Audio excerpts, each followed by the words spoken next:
महाराजांनी स्वराज्यासाठी किती यातना सोसल्या.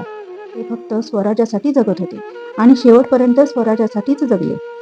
आणि आजचा काळ आहे जिथं कोणत्याही वयातील स्त्री सुरक्षित नाही आहे. अहो, मुली वाचवा, मुली शिकवा ही घोषणा जिथे तिथे लिहिलेली दिसते. पण मुली किती आणि कुणापासून वाचवायच्या? आपण आपल्या देशात सुरक्षित नाही. आज बाहेरच्या शत्रूची गरजच नाही.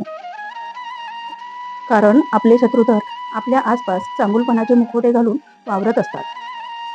मग तिला ते कधी सासरी भेटतात, तर कधी डॉक्टर झाल्यानंतर आपले कर्तव्य निभावताना तिथे तिच्यावर झडप टाकली जाते, तर गाडीसाठी वाट बघणारी घरी जाण्याच्या ओढीने फसली जाते आणि ताई म्हणून विश्वास देऊन शिवशाहीत नेली जाते.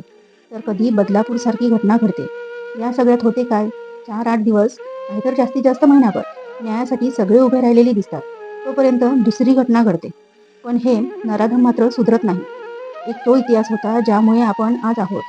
पण आजचा वर्तमान काय इतिहास घडवत आहे भविष्यासाठी? म्हणून असे ऐतिहासिक महापुरुषांचे चित्रपट मुलांना आवर्जून दाखवले पाहिजे.